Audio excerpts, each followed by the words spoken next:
Hello and welcome to a very special episode of Up the Villa podcast.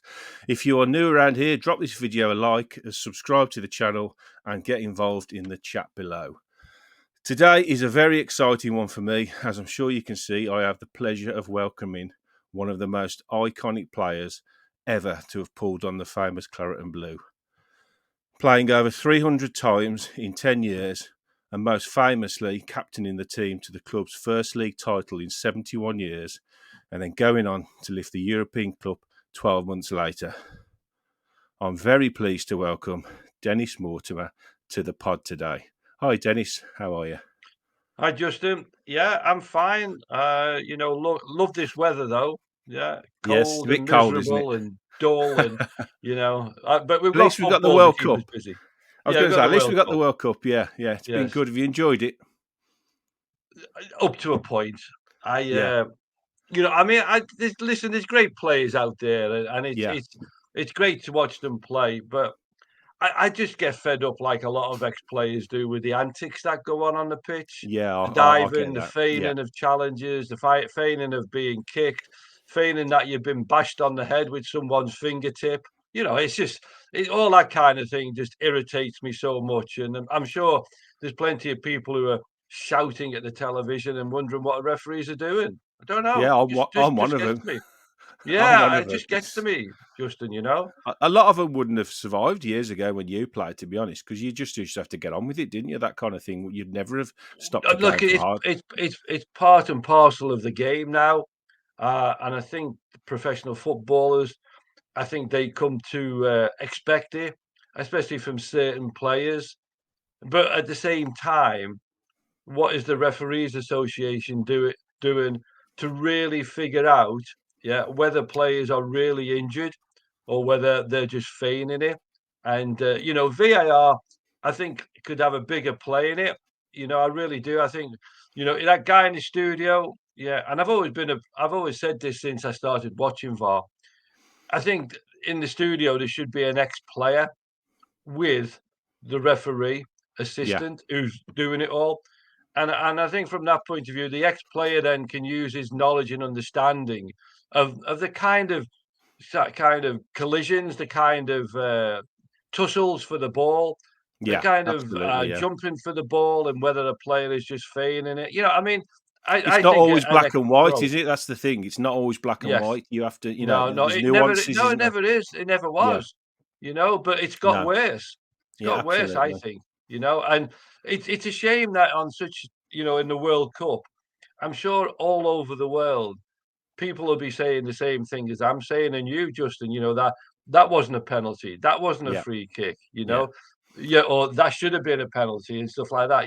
It's just.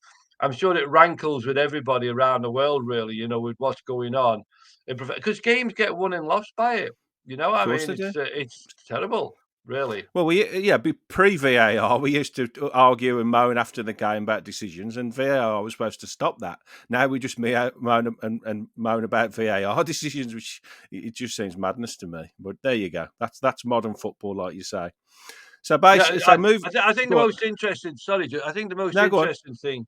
I think the most interesting thing has been, was the ball in or was it out? Yeah, that was a good one, wasn't it? It was an interesting one, actually, isn't it? But they never. I don't think they ever actually showed us the picture of that, did they? They just sort of No, said not yes, for a it was in. while. But that, No, a country, Germany went out because of that call, didn't they? So it was a huge, huge decision. That was massive decision. very big. Oh yeah, it mattered a lot to the group.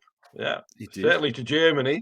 Yeah, So shocking. right, we'll move on then. Okay. First question for you, Dennis. Over the last sort of 12, 18 months or so, the 81-82 squad have obviously been celebrating the 40th anniversary of your triumphs.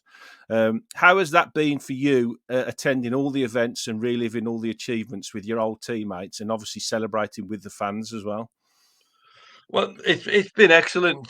Being able to mix with the fans who were there in Rotterdam, were there in Germany, who were there in Iceland, and also those that followed us, obviously, when we won the league. I mean, the way what we call AV40, which is what we called it, came Yeah, about. was really a conversation with myself, and Ken McNaught. We thought that we'd like to celebrate winning the First Division Championship for a change, Yeah, 40 years on, not the European Cup. Yeah, but and because we hadn't, we'd celebrated winning the European Cup twice before, yeah, 20 and 25. So we just thought it would be nice to sort of put more emphasis on winning the league because, you know, without winning the league, we wouldn't have been in the European Cup. absolutely, yeah. And And we you hadn't know won that the league for 71 years either, so it was a absolutely, huge yeah, achievement. yeah, it was a huge achievement, and so we thought that would be the best thing, but obviously, the dreaded COVID came along, Justin, and Yeah, we couldn't progress with that season. But we always had the standby of the 40 years of the European Cup. So we obviously when we were able to get out then, and we'd arranged, lots of events, where we could meet the fans, have Q&As and everything. And once we started doing that, it was all about winning the league and the European Cup. yeah, So we were mixing with the fans, and it's always great, to get with them and discuss everything, and it's amazing how, these guys who were sort of like getting into the sort of 40s, 50s, maybe 60s and everything, some granddads as well. yeah, It's for them, it's a magical event to finally get to meet their heroes, because a lot of these people have, they haven't met us before. no. They haven't spoken to us before, and for a football fan, it must be great to meet your heroes. I And the mean, other thing as well, Justin, meet your go on. heroes and not be disappointed. Well, You know what I mean? I've been to a lot of your events over the last 12 months, mate, and I haven't been Yeah. disappointed once. I've enjoyed No. every single minute of sort of meeting every single one of the players, and I've got to say, you've all been absolutely fantastic. I went to the Villa signing day, I went to the meal at Villa Park as well, and it's been, unfortunately for me, I was born in '76, so I was only sort of 5 and 6 when we won the league in European Cup. So, as an actual fan, I don't remember it that well. But obviously, becoming a massive Villa fan all my life, and I do collect a lot of memorabilia, as you can see behind me. I That can see that it. that Yes. team has just dominated, obviously Villa forever, and as soon as these events were announced, I thought, yeah, I've got to go to them, and it's been brilliant. Honestly, it has. I've enjoyed every minute of it, and as I say, you lot have been fantastic. So it must be lovely for you lot, really, as well, to be able to sort of connect again with you as a team as well, with your old teammates. Yeah, listen, we've tried to make a good fist of this from the point of view of putting some nice memorabilia out there as well.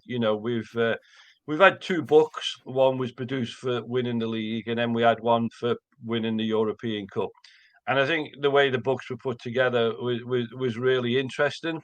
And anyone who hasn't got one of those books, that you can't get hold of the one that when we won the league, but you can certainly get one for when we won the European Cup, at our website, which is av40tribute.com. But putting that stuff together, and then putting all the Q&As together that we met up with the guys and in the different places. It was like, listen, I mean, it was one of those periods where you thought to yourself, am I going to get COVID from this? You know what I mean? Yeah, there's a lot of I think people, isn't there? I it mean, was always a yeah, big worry, Justin, yeah, that of course, yeah, we'd all yeah, we'd all go down with COVID because everything was so close yeah, up. And I mean, listen, when we went out there, we were signing autographs. Obviously, people had the memorabilia with them. We'd sign that. We'd have a photograph with them. Tony Morley had a sort of an half-size European Cup trophy as well, which we took round with us at times, and we'd have a photo with that. And it was manic, really, because everybody was taking photographs, and I'm sure all those who did went mad and crazy and put them on you not YouTube, on their WhatsApp and their Facebook pages, and yeah, they were showing, being with the players. And for them, it's for some of them, as I said earlier, it was a long wait, yeah. to get to see us.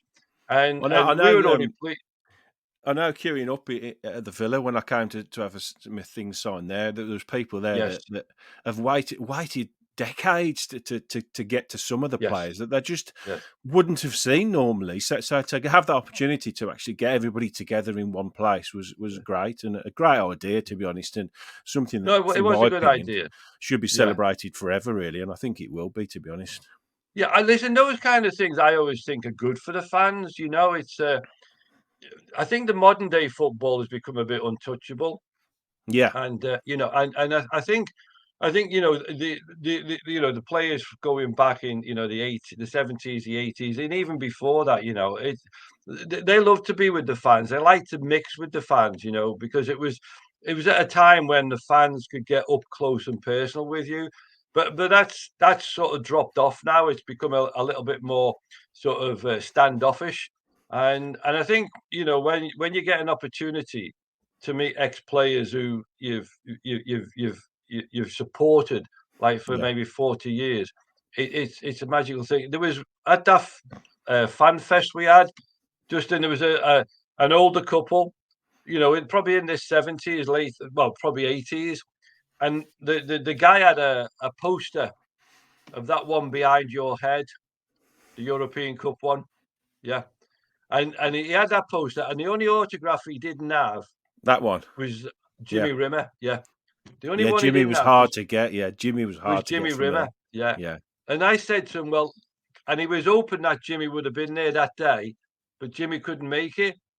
So I took it off him. He had it in a tube. So I Wow. took it off him and I said, I'll get it done for you. Yeah. So I took it off him, and then because I said, look, Jimmy will be coming down sooner or later, or or up from Swansea, or across from Swansea. And I said, I'll get it done for you. So I got it done for him. I sent it off to him, right? And the only thing I didn't get, or the only thing I didn't do was give him my address. So on the tube, so that he could get back to me to let me know he'd got it. Oh, So right. I was hoping that he did get it. Anyway, about 6 months later, we met up again. Ah, you come to another event.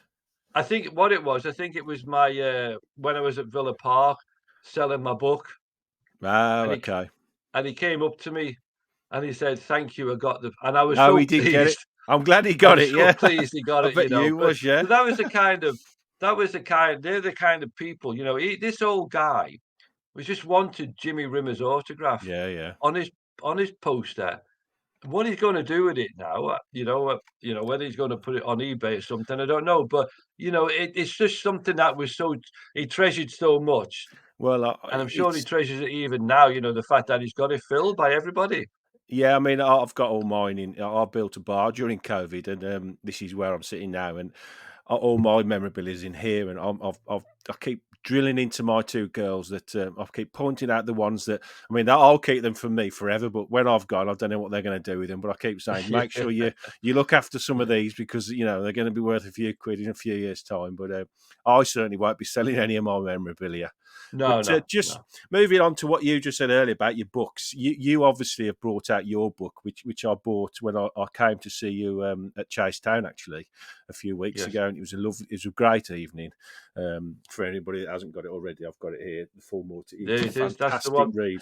It is a great read. I can Yeah. heartily recommend it to every Villa fan, especially with Christmas coming up. It's be a great little stocking filler for a Villa fan. What was it like actually getting your whole life down on a book? Because obviously I'm not famous, so I don't. That's never going to happen for me. So when you come to decide that I'm going to write my life story, is it hard? Did you enjoy the experience? I think, over the years, just that people have said to me before, "Why don't you bring a book out?" And Yeah, I'd always resisted because I wasn't ready. I got to the ripe old age of 70, and I just thought this was the right time to do it now. yeah, I'm retired. I just thought it was there. But I mean, what I'd been doing over the years is I'd been sort of putting notes down on my computer, remembering things. yeah, And then all I used to do was like write a paragraph of what went on or what I wanted to talk about. That became the skeleton, really Right. for my story. And so when I thought I'd go for it, I'd got in touch with Richard Sydenham, who I'd met from the time when he wrote the book Ticket to the Moon about the Oh, yeah. Villa. Good Yeah, book so again. I'd got in touch. I got in touch with Richard, and I said, "Look, would you be interested in writing a book?" Well, Richard's a massive Villa fan anyway, and So so it didn't I take sent much him. I said, persuading then. "Yeah, no, well, not really, no." I sent him this copy of mine, which I'd been doing over the years, and I just told him. I said, "Look, this is the really what it's all about. Yeah. This is my story." But what you've got to do, Richard, is expand it So you and gave bring him, like, out. the skeleton of everything, and you Yeah, wanted him he to sort needed of to fill bring it. out Yeah. the Of detail, course, yeah, yeah. and which I didn't want to write down in longhand myself, No. but I thought he could do all that, or anyone who was going to write it would have that jolly job to do. Yeah. Yes. So we met many times. We did a lot of talks over the sort of over the phone, yeah, and stuff like that. Where we'd talk maybe a couple of hours. He'd record it all, and then he'd take it away, and then he'd listen to it all, and then put it into some kind of sort of order and everything. And really, that's it came about because I felt I was ready to do it. Yeah. I just felt this at the time. And I remember speaking with Kenny Swain a few years ago when I found out that Kenny had brought out a book himself, which I had Yeah. no idea that he had a book out. And when I saw him the next time after finding that, I said to him, Why did you write a book?" I said, "Well, he wrote it really so that his kids Yeah. would know what he did, right? And his grandkids, yeah, and he knew that, what he It's there did forever, for a isn't it living." then? You know Yeah, what I it's mean? there forever, isn't it? Yeah. Yeah, so in a way, it's what you're doing, you're just leaving a little bit more behind in a book for, like, your grandkids and their kids later on and everything, to be Now I able to think, read their great granddad or their great great granddad deceased, what he did for a living. And I just thought well, that was the thing, I thought that would be nice from a point of view of leaving a story, I and think and it's and obviously from that point of view, yeah. it's fabulous. I've read it, and I got to say, it's a great book. I've read loads of autobiographies, sporting autobiographies, lots of the Villa ones, obviously, as well. And I Yeah. did always wonder why you never had a book out. To be honest, given your stature and your standing at Villa, obviously with what happened. But so I'm dead pleased that you've done it now, and it's there, for all of forever now, isn't it? It's Yeah, and there. and the story is there really, and as you say, Justin, I've tried to stay away from what you might call controversy, yeah? Yeah, But what I've tried to do is balance everything, I if think you've there's been anything. very honest.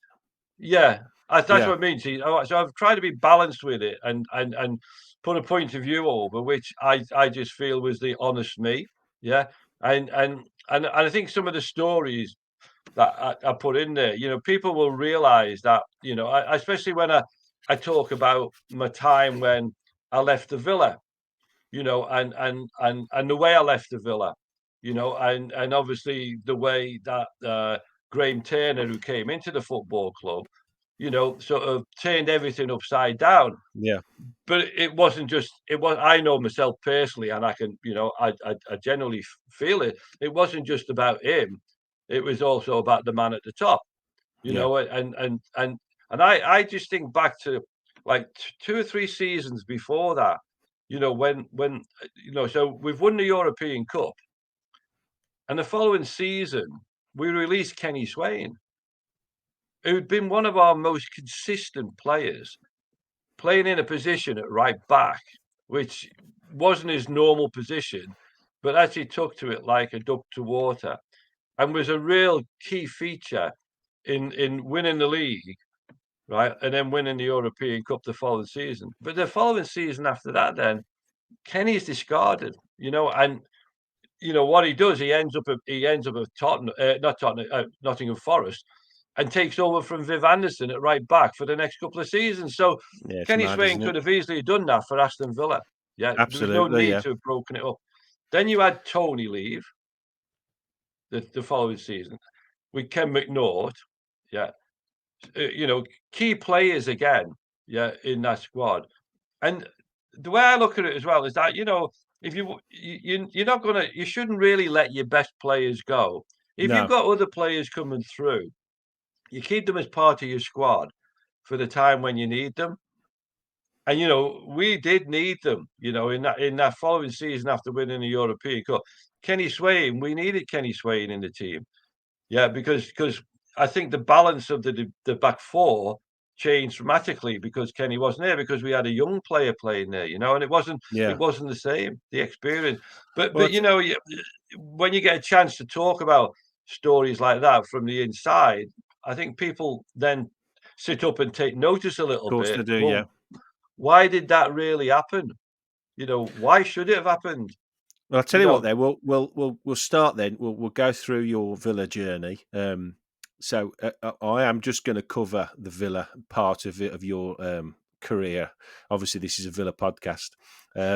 So what for people that don't know, for the younger fans that don't know, you moved to Villa and you signed from Coventry City in 1975 on Christmas Eve, I think, if that's correct, for uh, yeah, I signed on. £175,000. I signed on the Wednesday before Right. Christmas Eve. Yeah, And so yeah, interestingly, in the book, you call this chapter "Aston Who," and so yes, just to put a bit of context in that for fans that sort of aren't sure about what the sort of history of Villa and Coventry at the time. Villa had spent 8 seasons in Division 2 and 3, from 67 to 75, and they'd just got promoted back into the top flight. And Coventry had been an ever present really in that tie in the first division. So in effect, you was leaving an established first division club for a club that had been in the third division and climbed back into the top flight. So was that a big decision at the time to sign for Villa, and how did the move come about? yeah, yeah. I mean, you're quite right, Justin. It was when I moved from Coventry, there I was. I'd played over 200 games, in the first team, and being over in Coventry, it was like we were miles away from the normal, the fervour of Villa, West Brom, Wolverhampton. Yeah, Yeah. We weren't sort of part of that in a way. I didn't feel we were anyway, because we weren't playing local derbies all the time. Yeah. Because we didn't play Villa. We played no, Wolverhampton. We played West Brom, but it wasn't like it wasn't the first division then wasn't filled with all these sort of Midlands teams. So not playing against Villa and not being on my radar. Yeah, when the offer came in, and it first started with David Cross, who was a Coventry teammate, who'd been a member of Ron Saunders's Norwich team. He spoke to me after the weekend game on the Monday morning, and he told me that, and this is the week when I left Coventry City. He told me that Ron Saunders had spoken to him on the phone on the Sunday, and that there's a good chance he might be coming in for me. Well, I didn't think anything of it at the time. Uh, and it was the next morning, I got a phone call about 8 o'clock to get to the football ground because the manager wanted me there quickly. all So right. it didn't take me long to put two and two together to think, well, I What know was what's happening? happening. Yeah, But at the same time, I wasn't thinking that it was Aston Villa. I knew something was happening on the transfer side, probably, but not it was Aston Villa. But in the back of my mind, deep mind, obviously, as I'm driving in, I'm thinking that conversation with David Cross, is it going to come true? Is this what it's all yeah, about? yeah. So I guess to Coventry. I jump in the car with the secretary. He drives me to Stonebridge Island on the A45. I'm picked up by Ron Saunders, and then he just drives me to Villa Park. We're just talking as we're going over there. And in a sense, just there's no, from my point of view, I'm not thinking I'm not going to sign for this club because in the first place, why have Coventry allowed it to happen? Yeah, yeah. There's no Was agents you in those days disappointed? either. Well, I was disappointed in a way, and basically because I thought Gordon Milne, who was the manager, was starting to put together a really good young team Yeah. for the first time at Coventry City. And because I'd been there as a kid from 15, I it was, they'd given me my opportunity, and So you I felt loyal. wasn't. You felt loyalty towards Yeah, them, I suppose, absolutely, didn't you? Yeah, yeah. absolutely. You see, yeah. Anyway, I guess the Villa Park, and in a way, there's no ifs or buts. Yeah, I mean, they want to sign me. Villa want to let me go. So really, we just had a chat about things and stuff like that. Money and the club itself. He told the club about what his ambitions was. To sort of where he wanted to take Aston Villa, and he seemed the right man for me. And I just thought to myself, well, Coventry don't want me, otherwise they wouldn't have even phoned me up. Considered it. Yeah, So yeah. so I'm on my way. I had no hesitation in saying to Ron Saunders, "Yeah, let's go for it," and that's how it really happened. It was very quick. There was no sort of like ifs and buts about it, like to and fro. Like sort of Yeah. the club, Aston Villa coming in and Coventry not wanting to sell. It was very straightforward. Jimmy Hill, who just returned back to the football club at Coventry, he saw an opportunity now to put some money in the bank Yeah. and to give the club a little bit more security. And if Because that I was was a lot. part of That that, was a and lot of money back then, wasn't it? absolutely, yeah, and Yeah, yeah, it was what they needed, yeah. yeah, And so Jimmy Hill thought that was it, and it's quite interesting that there was. I just recently sort of looked at a sports the Coventry Telegraph pink from that yeah. period, Used to love the and old pink. yeah, there's a letters page there, I think overall, just I think it was divided about me going, and some say, well, we've done it again at Coventry. We're getting rid of the best players. Well, I There's bet it some. was divided a few years later when you went on to do what you did. I bet they was very Well, disappointed yeah, that you. more likely it was, but Yeah, the thing was is that with that move, it was a way that the club secured their future, and yeah, that's of what course, some yeah, people were saying. Some people were writing in and saying, "Well, look, we've lost Dennis Mortimer, but what we've done is we've secured the football club of course, from which the is point of view of it, going forward." And you remember they stayed in in the first division and the Premier League for such a long time, yeah, yeah. you know. Now, That was your that was obviously, down to my you then, Dennis. That was yeah, that's to me. You see, I've moved down to on, and your transfer. Yeah, the yeah, money they got it for could have you. been. Yeah, if You we never look at it know, do that you? way, you see. Yeah. Yeah, So, you so know. you've signed. So you've signed for the Villa now, then, and then Yes, before we move on to the obviously the league win and the European Cup win, there was 5 seasons from when you signed yes. to obviously when we won the European to when we won the league. Um, what would do you think was the key moments in those 5 years of like signings and the players that maybe came through that saw the progression from the Villa that you signed for to turn us into the serious contenders and the eventual, obviously, champions and European champions that we turned into? What were the key sort of transitions, if you like, that the club went through in that time to turn? Because obviously you would have seen that from the inside, signing as a young Mm. lad and then progressing through to become captain, and then what were the things that you saw that you felt, yes, we are really motoring here now. This has happened. That player's come through. We've signed him. Well, I think when we look back to when I joined, there was a young guy called Andy Gray, Yeah, and a young guy playing alongside him called Brian Little, and not and bad those two players. players. Those two players would come to play a big part, particularly the following season. Um, and obviously, I've joined to sort of strengthen the midfield. I do believe that when I joined, I was playing some of my best football Yeah, consistently at Coventry. I think that's why Ron came in for me really in the end, because he saw the consistency that was coming from my performances. Unfortunately for me, I got an injury after just 4 games, which kept me out for 6 weeks with a ligament strain. So and in the book, I'm quite honest to say that, you know, those next, I think 7 or 8 games at the end of the season, uh, they didn't know, the Villa fans didn't see the best of Dennis Mortimer. No, Being out for 6 weeks was like having the summer off.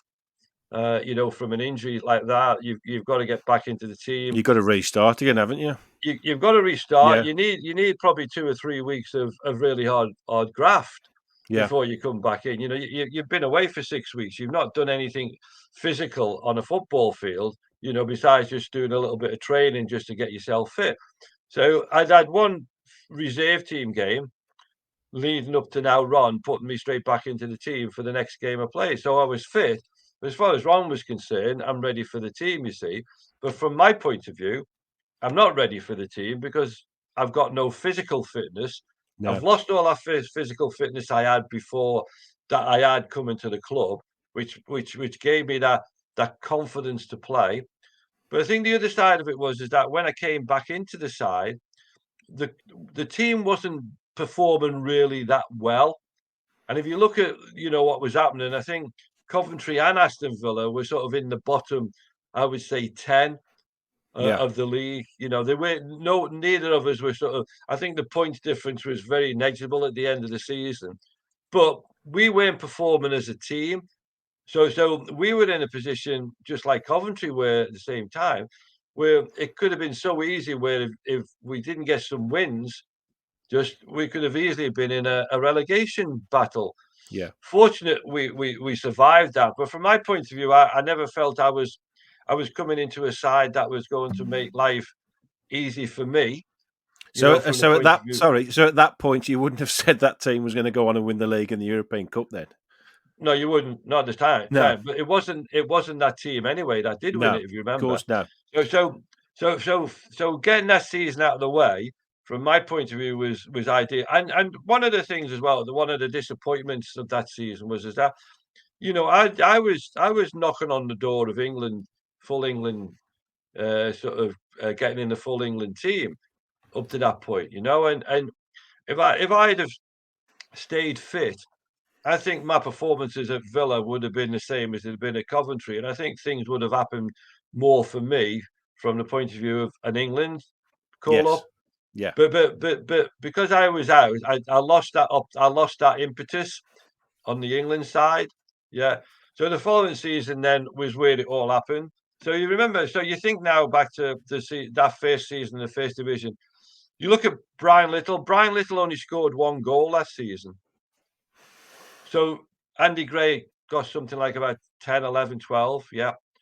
So the way it got following season now, you've got Andy Gray scoring about 27, 28, and you've got Brian Little scoring about 26. So Yeah. all of a sudden now we've hit a real good streak where I feel now I'm back to my best. I've had a good pre-season training behind me. We've had a good pre-season, and now we've got an opportunity where everyone's really fit and we're all buzzing. Right. So we go into that season now with all guns firing, and particularly from a goal scoring point of view. So if you look at Andy Gray and Brian Little, yeah, once we started getting into the season, we started scoring goals. We started winning games with big numbers, 5-1 against Arsenal, 5-1 against Liverpool. The football we were playing, Justin, for anyone watching at that time, was Was just was unbelievable. that the Liverpool game where we was 5-0 up at half time? It was 5-1 at half time, yeah, Yeah, yeah. 5-1 It at could half it time. could have been it could have been Incredible 8 or game, that. 9 really, but Yeah, yeah, in incredible. the second half, we were a bit, we had chances and opportunities, but we I think we let Villa off, we let Liverpool off the hook a little bit from, sort of having an 8-0, 8-1 drubbing or something. But listen, we were 5-1's a playing drubbing. I know we were playing fantastic football, we were confident, and we obviously had the League Cup run, Yeah, where we now were in the semi-final against QPR, and we had to go to a replay to sort of finish it off, and we did that at Arsenal where we won 3-0, and it's only a pity we couldn't have done that at Villa Park, so we didn't Yeah. have that extra game. Because what happened was, as you well know, is that we're now in the final. Yeah. We're 77 is now in the this. final, yeah, and we've got a situation now where we're playing at Wembley, and anyone who's not been there before will be thinking this is what football's all about, really, from the point of Yeah. view of winning trophies. Is obviously to try and play either an FA Cup, a League Cup, or certainly play at Wembley. You know, in one of those big trophies. So Definitely. we turns up now. I think very confident, you know, that we could get a win at Wembley, and as it worked out, we didn't. Yeah, we had to. 0-0. It took another 2 games for us to get that. Yeah, That way. But the disappointment of Wembley, you know, not being able to pick the trophy up, you yes. know, and run round the pitch with it, you know, but Well, it was the for added that, burden. sorry, for those watching, that League Cup final went to 2 replays. So the first one was Yes, 0-0 at Wembley. The and second extra one was a time. yes, an extra time. The second one was a 1-1 draw at Hillsborough, so they didn't do Yes. replays at Wembley at that point.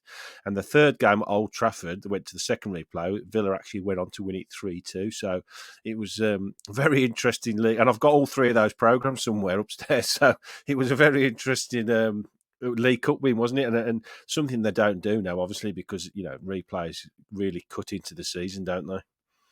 Listen, it was.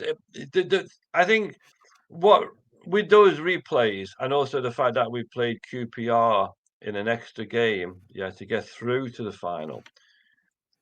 If we could have eliminated them from our season, I think our season would have finished Yes, maybe in even better. greater glory. Yeah, I yeah. really do, because Which is we why were they went playing, on to get rid of the replays, isn't it? To help and it was, sort of yeah, getting injuries as well, which was yeah, yeah. making us change the team around a bit, you know, and if we'd have been able to sort of stick with 14 players like we did in 1980-81, you know, Well, we'll that season might have we'll been move on to different. that. Yeah, we'll move on to that year now. So moving on to the title win, obviously in '81, where we did famously use 14 players during that season. Then what was? Can you pinpoint the moment or the game? I know you've spoken about the Liverpool victory, where obviously you scored a fantastic goal at Villa Park. Would you say that was probably the game where you got back in the dressing room after and said, "You know what, lads, we could win this"? Well, Or from was my there point another of view, moment? yeah, from my point of view, Justin, if the first game against Leeds was when I said we could win the league. Honest, Fantastic! honest, There, I say that every season, Dennis, when we start. no, but that's what you say. But as a Yeah. player, Yes. you don't say that to yourself, yeah, No. unless you really feel like when we started the 76-77 season when we won the League Cup, The League and Cup. I Yeah. think possibly could have gone on and won the league. Yeah, Yes. I didn't say at the start of that season after the first game that we're Right. going to win the league, but I did at this season In because '81. we were back now to that. Because you got to go back to 70. See, a lot of people think the team of 76-77 was the best team, yeah, Yes. because of the way we played our football, right? And it was a fantastic season. So going into the 80-81 season, I'm seeing similarities now to the way Ron had set us up as a team. So we've as you well know, we've brought Peter Within to play Yes. up front. So Andy Gray had We've then left, and then he'd brought Peter with him to replace Yeah, Andy Gray. Peter Yeah. Well, we had Dave Geddes come in before that, I remember as Yes. well. Yeah, Yeah. but Peter was the one that made it happen for us because we were able to sort of get back to a system very similar to the 76-77 one where we had Andy Gray, Peter With, Yeah. Gary Shaw, Brian Little. We had a midfield four because I always counted Tony as part of our midfield sort of four. So we had Yes. Des, Frank Carradus, Yeah. me, obviously. We had Sid. Alex Cropley, Gordon Cowans, yeah. Mm. And now on the left, we had Tony Morley, Yeah. yeah. You know, Not a bad team, is it? no, absolutely. See, so we now we now had a team, and then at the back we had three really good experienced players, and then we had the duet of either Colin Gibson or Gary Williams at left back. Yeah, which was quite a I think that was probably the only real position in the team, which was sort of was anyone was sort of fighting for that place. Both of Yeah, them's both of them, I think, shared the sort of number of games, very quite equal throughout the season.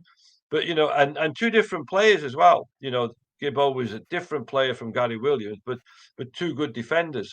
very So we good. had Yeah, we had Ken McNaught, Alan Evans, and Kenny Swain, and obviously Jimmy Rimmer in goal. So it was we now had a team I felt which was very balanced as well, wasn't it? which I found I was functioning Yes. all over the pitch Yeah. as a team.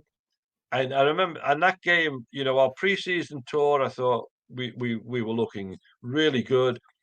And that first game, then, first game of the season, usually a nice sunny day, quite warm in August. And normally you sometimes feel a little bit flat because it's a bit too hot. Yeah. But I just thought that day it was like we were playing as if like we've now gone into seventh gear straight away. Really. Yeah, and we're off and running, and we lost the goal after a minute where we gave a penalty away, but after that it was just all one-way traffic from our point of view, and So and we got two goals and we were off. And honestly, just I felt from that day that we could did easily you win. did you go back into the dressing room and say to the players, "We can win this year," No, or was that no, I just a wouldn't. I personal wouldn't dare thought do that. inside you?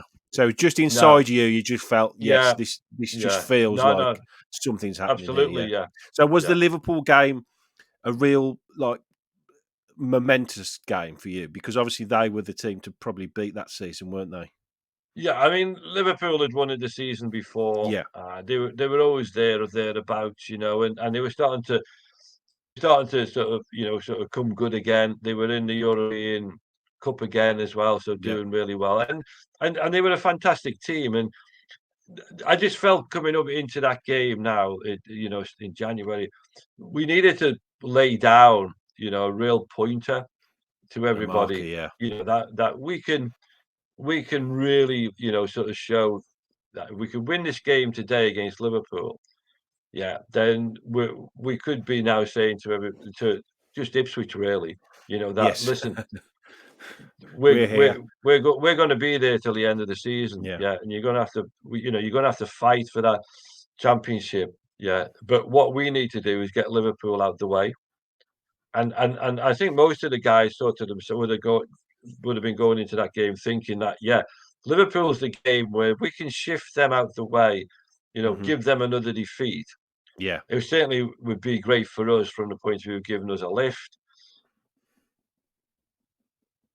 but also essentially to Ipswich.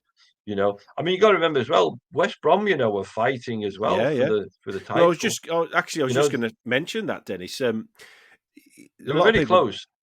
there was 7 derbies that season as well, so that's 14 games out of that season Yes, where you had to play local yes, derbies because you had I know the natural derbies that Villa fans think about are obviously West Brom, Blues, Wolves, and Coventry to a Wolves. point, Yes, but you had Stoke, you had Forest, you had Leicester, so all teams really that would want to put one over a Villa. So the fact I yes. think we only lost one, was it, out of the 14 No, games? That no, no, no. That was the fortunate thing. Just we didn't lose any of them. none of them are right. No, we won 11 That was it. and we drew 3, That was and it. that's Sorry, why we yes. won the league. Yeah, Yeah, yeah. because And you would have said at the start of the season, with 14 derbies to play, it listen, was going to be a real tough ask to get enough points out of those to have a real that's serious right. go at winning the league. Yeah, No one had that. No one had that pressure. And Ipswich just had Norwich. yeah, That was all they had from yeah, a yeah. derby. So it was because I've looked over all the other seasons, yeah, before 80, 81 and afterwards, and we never managed that again of winning that many games.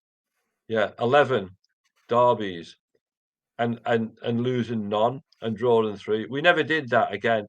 I It think was the mad. average was something like about winning 7. losing about 5, and then the others would be drawn. Well, that's a lot of points lost. Yeah, yeah. So in a way, that was a big hurdle we had to overcome with those local derbies, and we did it that season. I think that was a real key factor into why we won the league that year.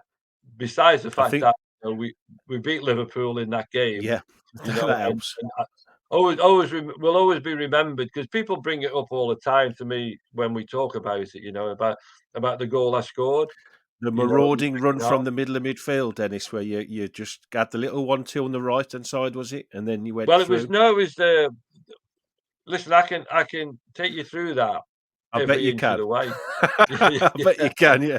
I bet you It's remember it like it it's was yesterday. yeah. Well, it's Kenny Swain Yeah, picks up a loose ball just outside the box in the right back position.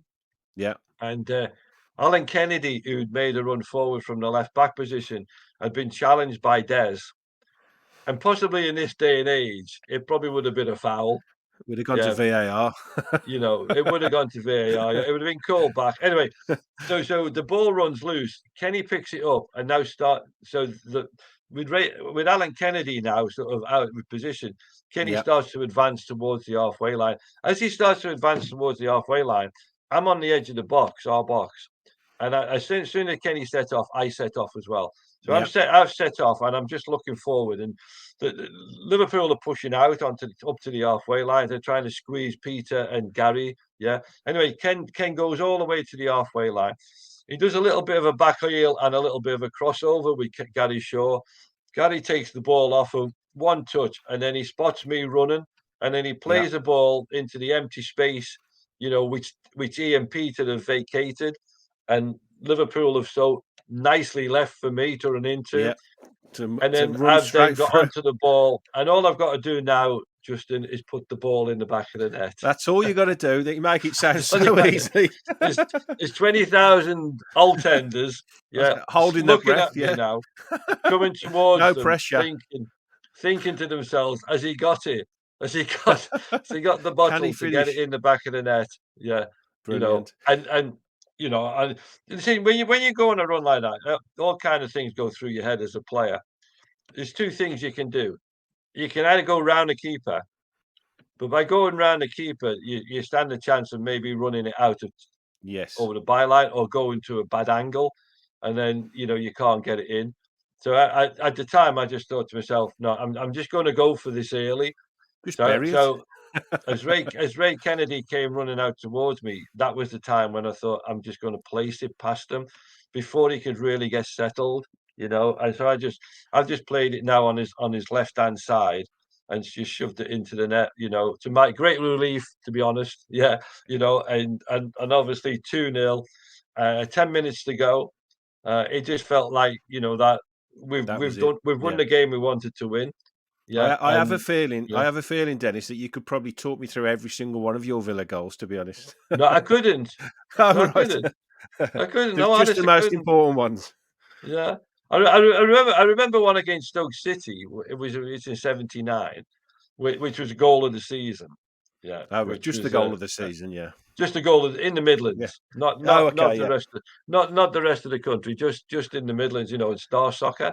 Yeah, It's not a bad which thing to have on your CV, though, no, Dennis. no, no. I've got a nice little trophy. I mean, at least I've got one goal that was recognised. That's fair enough. Yeah. you know. I'm just a bit conscious of time. I don't want to keep you too long, Yeah, obviously, but go on. there's still so much more I want to talk to you about. Yeah. So we've won the league, and then obviously through winning the league, not like it is nowadays, you get entry into the European Cup. But before we just talk about that, I did want to obviously touch on quite an important event that happened in the run up to that was the resignation of Ron Saunders.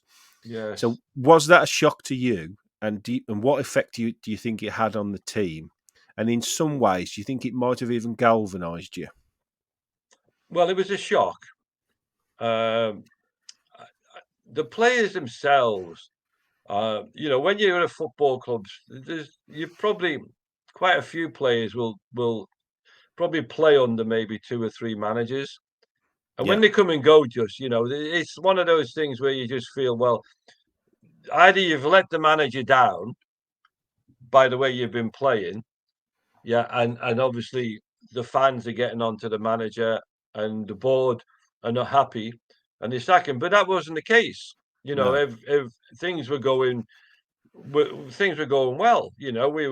We weren't sort of we weren't playing as well as we had the season before when we won the league.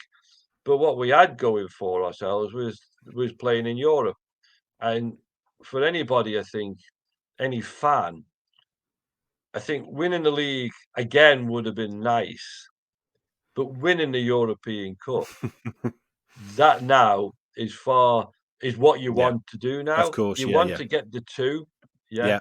Yeah. So the opportunity now, from our point of view, to get to the final. And although Ron's resignation was a shock, it didn't leave us players feeling that, well, that's it. Yeah. What we're going to do now.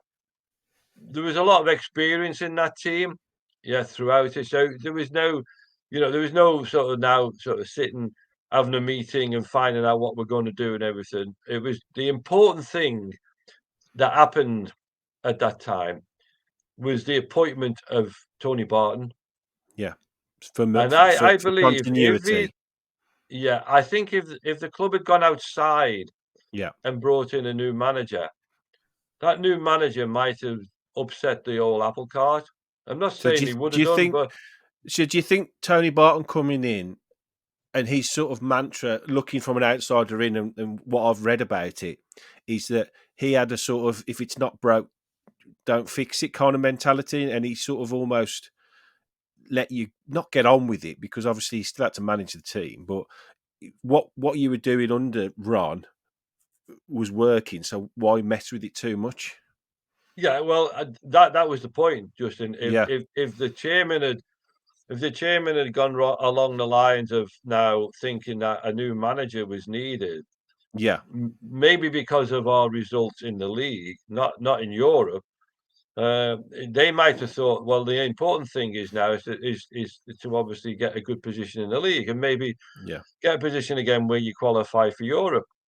yeah, But forgetting the fact is that we're already in Europe, we're in the European Cup, and if we yeah, win yeah, that, we'll be in Europe next year yeah. and Of the next course, yeah. It's season. automatic You know, so qualification, isn't it? so Yeah, so you add all those things together, and I'm sure Tony would have had a good sit down with Mr. Bendel, yeah, and maybe his whole train of thought was, look, why go outside of what we've got? The players, I'm sure he probably said, look, we've got a really good bunch of players here. Yeah, they're not going to let the football club down, and they're not going to no, get the heads on. The heads aren't going to go down because Ron's gone. Yeah, they're too experienced and too professional to do that. So Tony's appointment was the right thing to have done, which yeah, I think gave it. I don't think deep down inside we all thought, oh, Tony, yeah, we need Tony to be the manager. The fact that he was appointed at the time, I think everyone felt relieved that now let's just get on with it. Yeah, and Tony now with Roy McLaren, because we've got to yeah. remember Roy McLaren was there. Roy, yeah, yeah. Coach, Let's just sort of let's move on from Ron. Ron had his reasons. It wasn't to do with the way we were playing. no, Nothing to do it was with that. boardroom level, wasn't it? It was all to do with what was going on with him and the board and what he thought he deserved as a manager. So Yeah, it had nothing to do, with us being in the bottom of the league or something. We were in the actual quarterfinals of the European Cup. So, yeah. it was.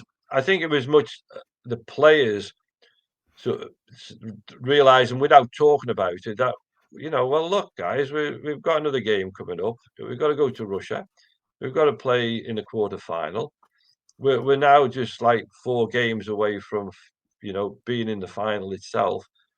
We're not going to sort of now just sort of lay down, sort of everything and say to ourselves, just because Ron's gone, we can't do it. We I can mean, do it. like you say, to get him to that position in the first place, you've got to win the league. So the whole of the previous season got you into the cup, and then the run to the quarterfinal. You're not going to throw that away, are you? So like you No, say, no, we were going to throw it away. I mean, we could have easily have lost the game against, yes, of course, yeah, Kiev, but again, our professionalism, the fact that we were very difficult to score goals against, yeah, we kept that going over in Kiev, and then we got them back at Villa Park and beat them 2-1. So we're in the semi-final now, and I think other fans starting to believe, other players starting to believe. Yeah, you got to remember, I mean, Aston Villa. Think about the names we're playing against. yeah, The mad, teams we're playing against. Just these are teams that have been regulars in Europe. yep, season in, These are season teams out, now yeah, that are full of international players. Yeah, we're a team that's got through the previous season by winning the league without having an international player in the team. You know, it's mad, isn't so it? so these teams we're playing must be thinking, well, who is Aston Villa? Who are they? They You soon know, found out, though, didn't they, well, they Dennis? They did soon find out, found did out. they? And you look at Anderlecht and their record in Europe up to that point probably was Yeah, was quite, it's quite astounding, really. yeah, As yeah. all the teams were, and so we've come to the party now, and no one knows a great deal about it. They don't know our strengths. No, They'll have had us watch, but they don't really know the inner strength of the players and what's no. going on with them. And we get the goal that we needed to get at home in the first leg. Uh, and we beat Anderlecht 1-0 with another great goal by Tony, one of many he got that Yes, season, and fantastic. then we played the away game, which was the eventful game where, for some reason, some people thought it might be a good idea to kick Aston Villa out of the trophy Yes. because of a silly fan running onto the pitch. Yeah, yeah, which we managed to get around that, and the game went ahead. Obviously, we Yes, qualified for the final, so we'll move on then. So 26th of May, Dennis, yes. 1982, the Cup Stadium, Rotterdam, a date that is etched into every Villa fan's memories, and I'm sure all of your lot. Talk me through the day, the build up, and obviously the game. I think we went out there on the Monday. Yeah, our game was on the Wednesday. So we went out on the Monday. We flew out, got to where we were staying, hotel. I think we only had gentle training sessions. There was the thing was about the training sessions was there was plenty of people round, uh, reporters, television, and everything. So you're not gonna do anything that's sort of practice free kicks or stuff like that. That's all in the back of your head. That's in all that. You've got all that anyway from having played a long season anyway. And so, we've got the Monday afternoon just training. Then we've got the Tuesday, we'll have a little run about then, and then it's the big day. And the hardest thing is waiting like, that long to play. 3 o'clock. You love a Yeah, 3 o'clock kickoff because your day's split up. But when it's yes, 8 o'clock, it's a long day. So but listen, the guys were relaxed. The guys were confident without saying it. Really, I don't remember any of our lads saying, "Oh, this is going to be a doddle." How could it be against Bayern not Munich? You against know what I Bayern mean? Munich. Yeah, This is one of the teams now. These are one of those European teams that are always in Europe, yeah, and huge name. when we came to play them, and this was when you think about it, and the fact that we got a 1-0 win and we stopped them scoring, Bayern Munich had the three leading goal scorers in the European Cup that season. You had the centre forward Julionis, who'd scored, I think it was 8. You had Rummenigge, who'd scored 7, and you had Breitner, who scored 5. So between them, yeah, they had the three top goal scorers in that competition. We were able to, as a team, prevent them from putting the ball in the back of the net. So anyone looking at those stats Yeah, and looking at that, looking at those three players and the goals they've scored, they're probably thinking, well, we got 5 in the first round, which was against Valor, but then it was 2 against Kiev, Yeah, and then no, 2 against Berlin.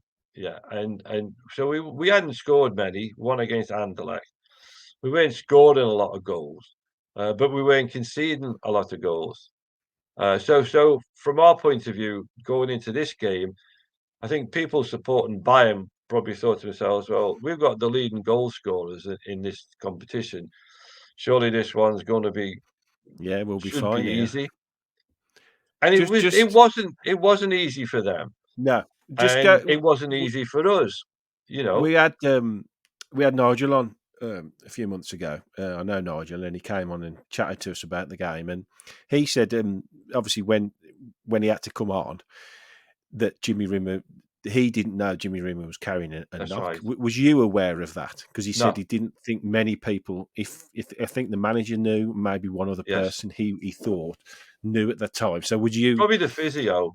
Yeah. Physio, yeah. So what did you think when Jimmy suddenly decided? Well, just suddenly had to realization that he had to come off. Was Big you? surprise. Big Yeah. surprise. I'm thinking, because I was looking over to I wasn't looking at Jimmy. I No. was looking over on the touchline because the referee had stopped the game, and I saw Tony standing up there, with Nigel by his side. I'm thinking, "What's going on here?" Why is he And then there? I've decided to look back over my shoulder, and then I'm seeing Jimmy picking his gloves up, his spare gloves and Trotting off the and and pitch. and stuff, out of the back of the net and just walking across the pitch, shaking his head. I'm thinking, Where's Jimmy? What's wrong with Jimmy?" Because he hadn't really done anything up to that point. No. Yeah, and he'd obviously done something we learned later on in the game against Swansea, the last home game, and it hadn't got to the point where he felt he was comfortable in playing, but he thought he'd give it a go. Well, you would, Yeah. wouldn't you? Really, Cool. you're going to give it a go. Absolutely. Absolutely. But Yeah. the fact that he decided after 10 minutes this wasn't for him, uh, I think was shows huge character that does yeah, it to does because put your hand up and he probably say could have, yeah, he and could have then after maybe the game, tried to get through the game, mightn't he? And he knew yeah, probably yeah, deep down that yeah. he wouldn't have done Well, the himself or thing the is, from team Jimmy's justice. point of view, when you think about it, he's played every game, Absolutely, yeah. and we've not seen Nigel.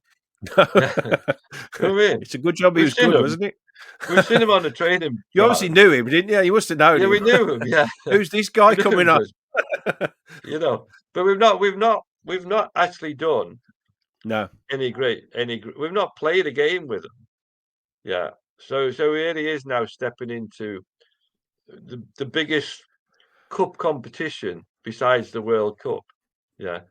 you literally Into the couldn't write it, could onto you? the pitch of the If you final. sat down and said, let's write a script for this game, you couldn't have wrote that, could you? You Any couldn't have better, written really? that. No, no, No. no, no. Far from it. Far from it. And the fact he came on And and he's played come as well on. as he did, Yeah, he's come on and he's played. He's played obviously to the strength of Nigel Spink. yeah, You know what I mean? Because we, as I say, we were had very little time with Nigel on a match day. Yeah, playing with him. So it was all about what he did in training, where we yeah. would have been, maybe trying to take the mickey out of him by chipping him, from 20 Yeah, yeah. yards, which, goalkeepers never Really like. helping his But confidence there, yeah. yeah, yeah, yeah, yeah. But he was, he needed an early touch. He got an early touch of coming out and taking a cross, which Yeah, was, definitely good for helped, the didn't he? goalkeeper. Get something on your Making hands, of and 2 or 3 good yeah. saves early on as well, Yeah, really he's made gave him some that good saves, confidence. and Yeah. as I say though, when I've been with Nigel, why were you in the goal, Nigel? You're a Yeah, goalkeeper. We that's your expect job. you to save the ball. You know what I mean? Just he's a goalkeeper. That's it, mate, yeah. I expect Peter Wade to score goals if we can. Yeah, That's it. I expect people in midfield like myself and Gordon Cowans and Des Bremner, to work like Trojans up and down the That's it. pitch, trying to link the defence with the attack. That's our role. And Yeah. so, Nigel's though is a bit more, eh, eh, you know, f- Nigel now can't escape or hide, whereas No, someone coming on the pitch as an outfield player, yeah, can easily sort of hide themselves. A goalkeeper can't.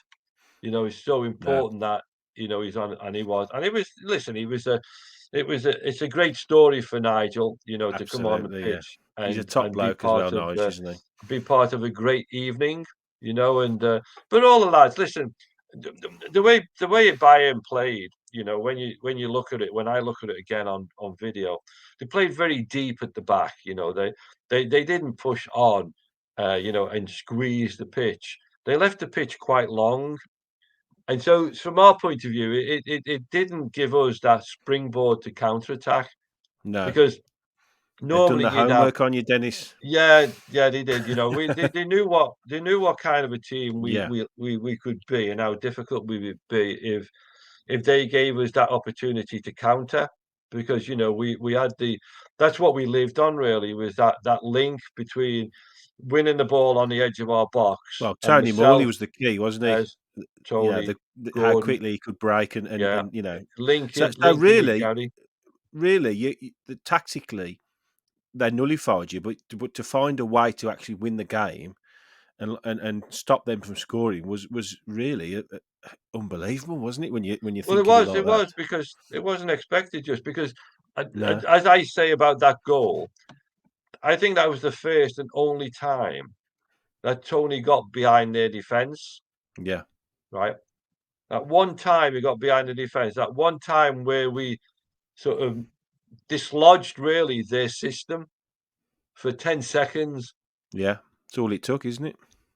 Absolutely. So Tony's now got behind their defence. He's crossed the ball to the far post along the ground, not a chip for the No. header, To the but most famous he's shin in played it. Villa history.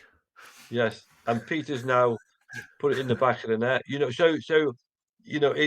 because the guy marking Peter now has gone to the near post to cut the cross out, Yeah. but Tony's been able to put enough pace on it to go between the goalkeeper on the ground and the centre back, and Peter's been able to have that easy job of putting it into the back of the net. So, Easy job, so yeah. the only time, and that's all you need to have, really. Yeah.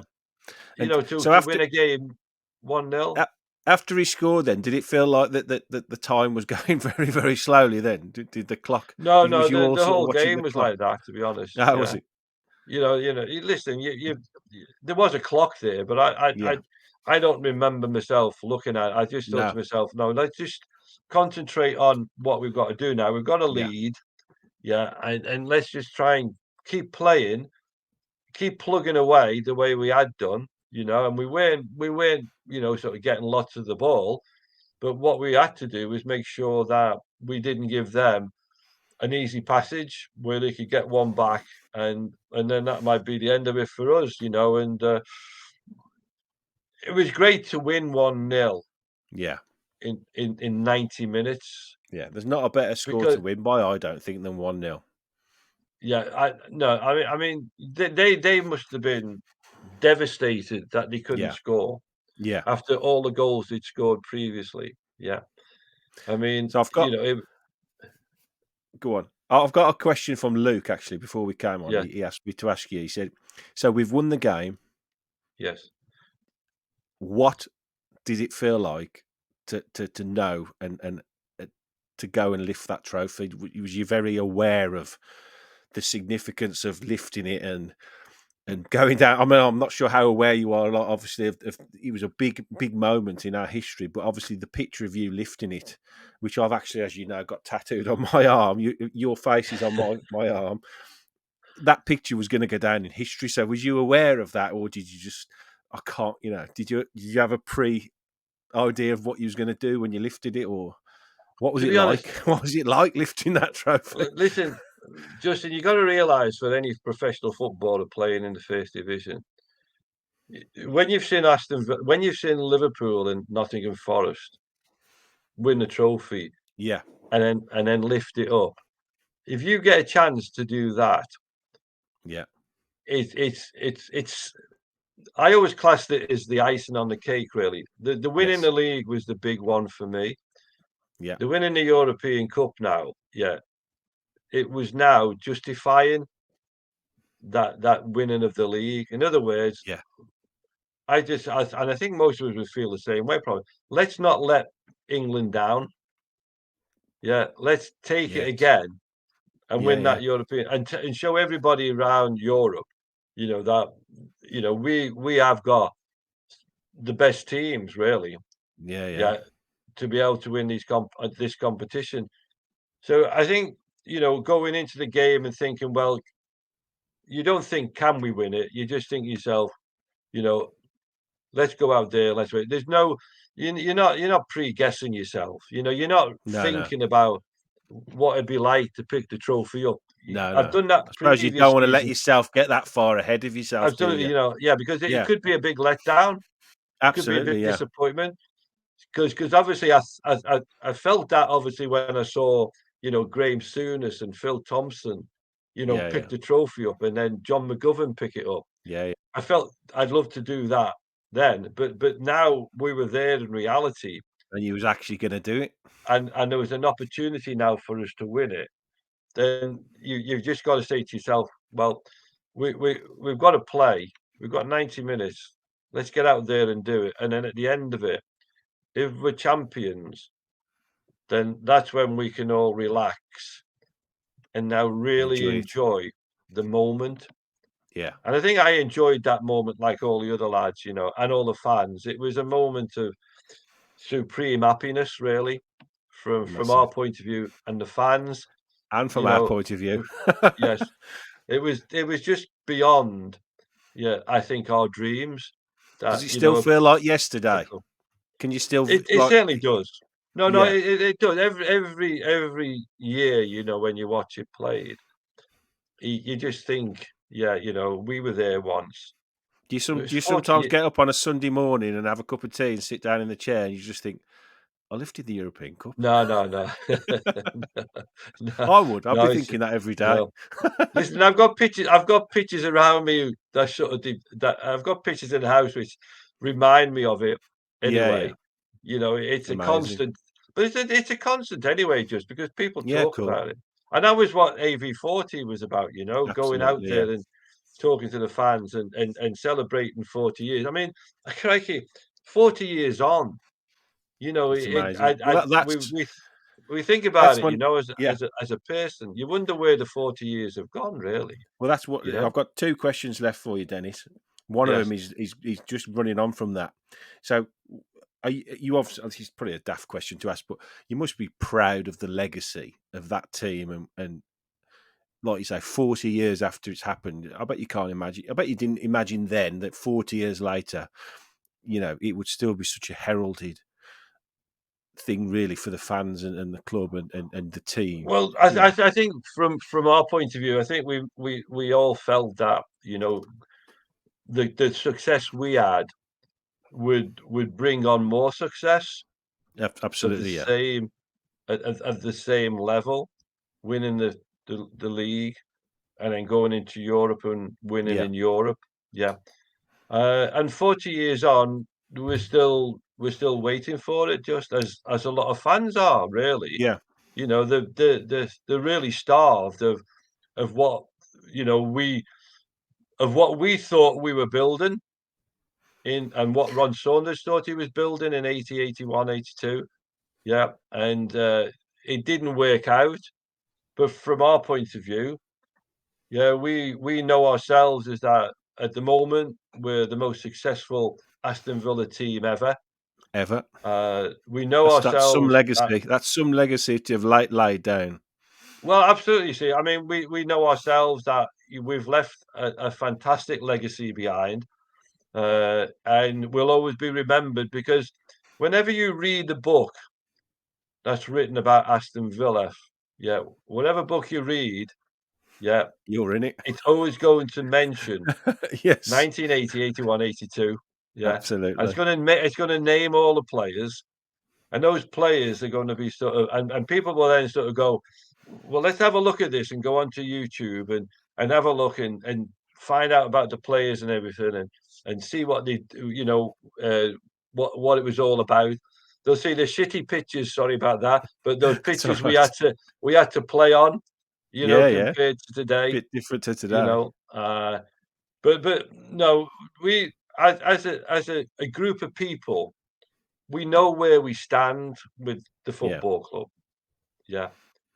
I sometimes wonder whether the football club knows where we stand. Yeah, from that point of view, because it's sometimes difficult for a club to dwell on the past.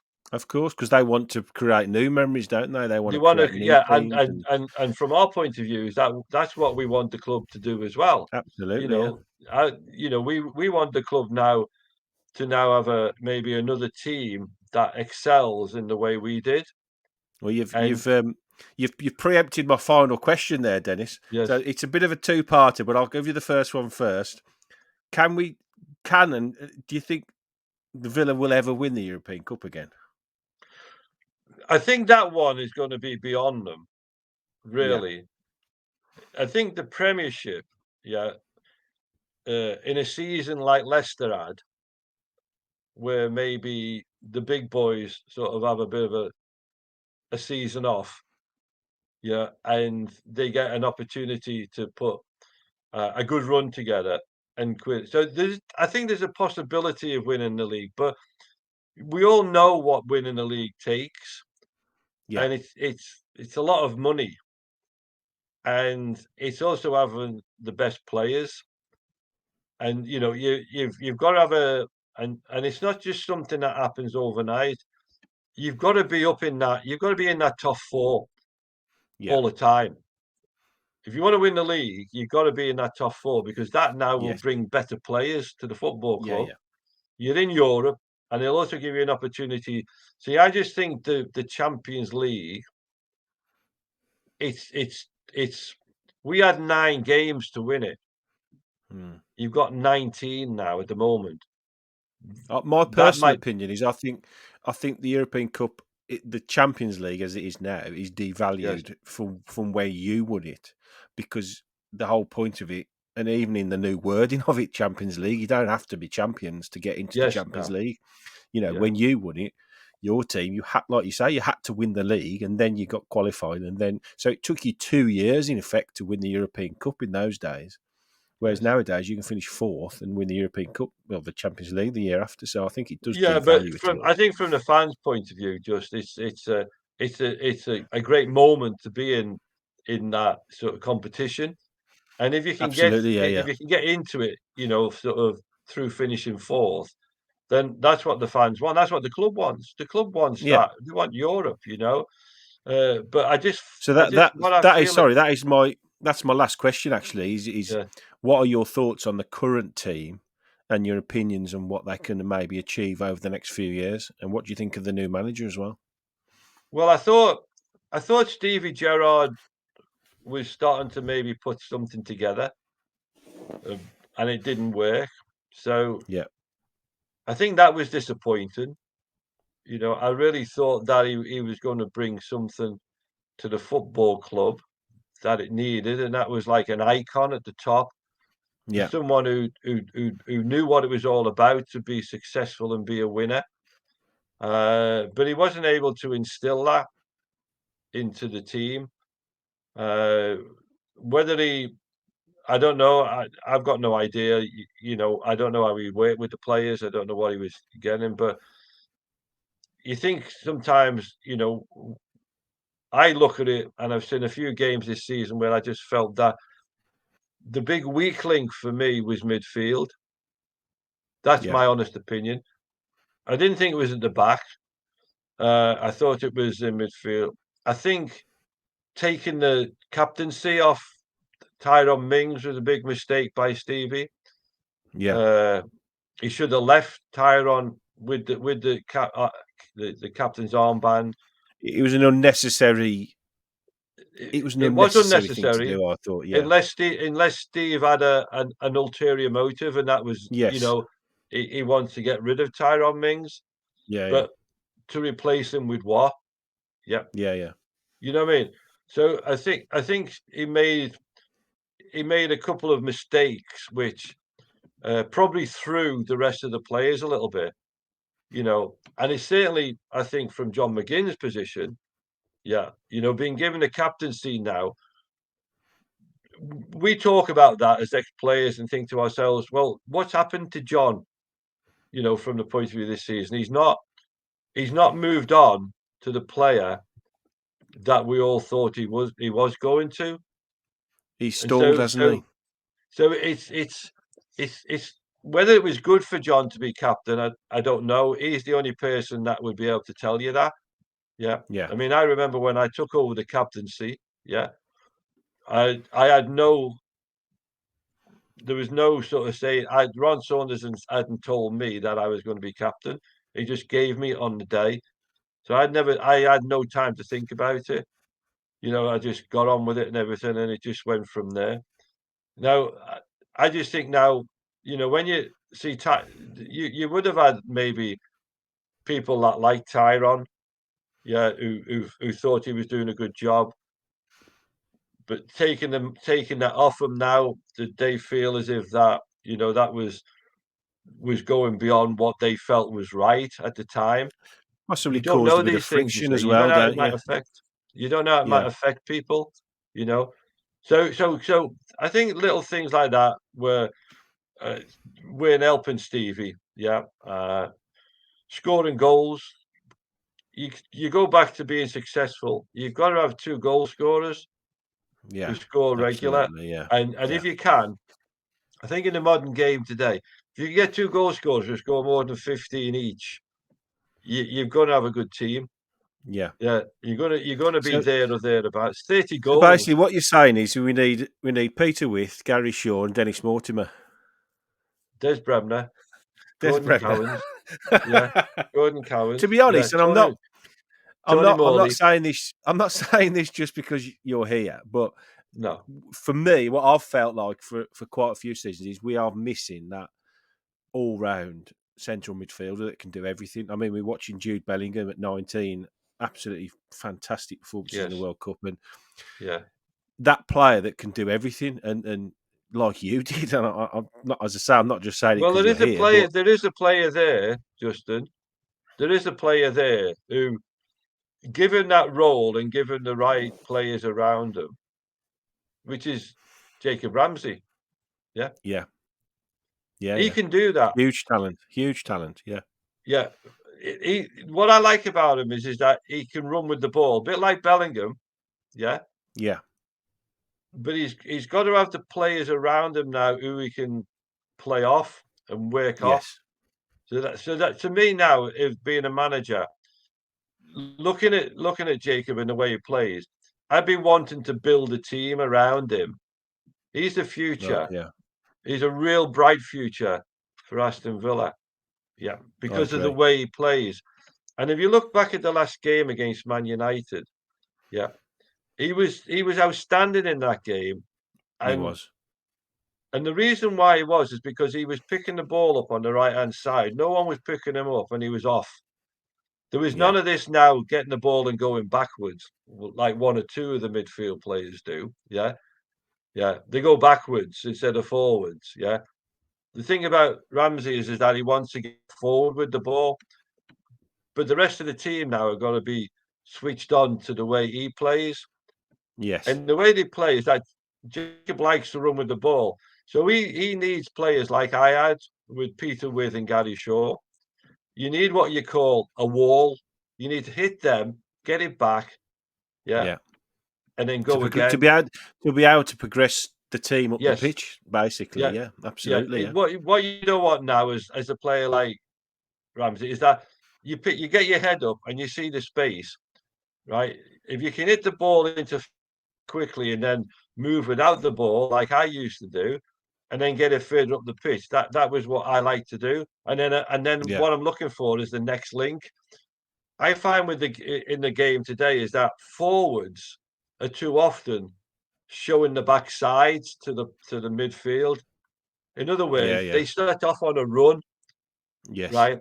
And they're expecting now some kind of worldy pass to World, be yeah, inch yeah, perfect.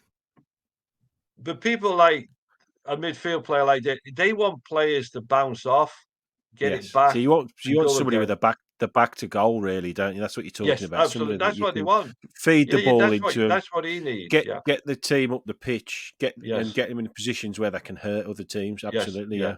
yeah, It's got to be a link up all the time. You see, yeah, from back to front. If you can, instead of being now one long ball to like Ollie Watkins making a run out wide to the left when everybody else now is 50 yards behind them. Yes. Yeah, it doesn't work. Yeah, if you're gonna hit Ollie Watkins, you've got to hit his feet or into his chest, and Yeah. then you play off him. You see, and that's Yeah. that's how I would like that's how I would like Villa to play in a way, and to give Jacob Ramsey that platform to build his game, and the game against Man United where he got so much of the ball on the right hand side and did really well with it. Yeah, there was no hanging about with him. He knew what he No. had to do with it when he got it. He's very direct, isn't he? He's Confident. very direct, and that's what I like Yeah. Yeah. about him. Yeah. Future And that Villa was captain, probably Dennis. pardon. Future Villa Yeah, captain. listen, he's got to be, but not yet. I mean, he's too young for that, Yeah. But he Yeah. needs what he could be is a leader on the Yeah. pitch. Definitely. And it could like Bellingham now. You look at him. I mean, he's a leader, isn't he, on the 19. pitch? 19. It's just 19 he is, and you look at the way he's performing, yeah. so why can't Aston Villa now get Jacob Ramsey playing a similar How about way? how about Bellingham and JJ in the Euros in 2 years? That'd be nice, wouldn't it? Listen, I mean, Bellingham's got a hell of a career in front of him, yeah, Yeah. and as he's a fantastic footballer from the point of view is that he does what I like about a footballer. He gets on with it. He Yeah. likes to get forward. He's direct, very direct, and that's what Can he do wants to everything do. as And well. when he shows that, when he opens up and he goes to teams, yeah, teams don't know what to do. Yeah, they back off, they back off, they back off. But then, the problem for that then is how far do you back off? Before you Yeah. know it, you're in your own box. And that's That's what it. that's what you get when you got people who are prepared to run. This football, this pass and pass, pass, pass, pass. Yeah, okay, you're trying to develop some kind of opportunity. But the only problem is it's for players like Jacob Ramsey, that's not how he wants to play. That would be boring to him. Yeah. He Yeah. wants to get on with it. And that's what I think Villa have got to try and build around that player because I do feel like he's got a lot of talent. Right. Look, Dennis, I could talk to you all night, and I'm very conscious that we're now into nearly 90 minutes, so I'm gonna have to wrap it up now. Okay. But I just wanted to say it's been an absolute pleasure getting to know you over the last few months, coming to see you and the team. And on behalf of myself and thousands of Villa fans that are watching, I just want to say thanks for everything that you did as a player for us and how well you continue to represent our football club. And I'm proud now to call you a mate. Thank you, Justin, for that. And just to let you know, uh, have you seen the Super Villains? I have, yes. We covered it on the pod, yeah. Right. Okay. Well, there's a lot of people haven't seen that. Yeah, Right. There's a lot of Villa fans who haven't seen that, and what we're hoping to do is in the new year is try to get out with that on into little cinemas and stuff like that, and places where sounds we can show it fantastic, yeah. because we feel that from the Villa fans' point of view that they're missing out on a really interesting sort of film about the actual rise of Ron Saunders Yeah. taking the team in 1974, winning the League Well, Cup, getting I'll tell you what promotion. we'll do. I'll tell you what we'll do then, Dennis. We'll get you back on Yeah. at some point because, as I say, I could talk to you for hours. If you can get that done and get it into the cinemas and have whatever, we'll get you back on and we'll have another good chat about it all and maybe cover a few things that we haven't been able to chat to about today. And also, don't forget everybody, if you haven't got it already, Yes. go and The get full Dennis's Morty. book because it is honestly it's a great read and for any Villa fan it would be a great present in the Good. old stocking. But thanks Thanks, again, Justin. Dennis. Really No problem. appreciate it and Good. up the Villa. Up the Villa.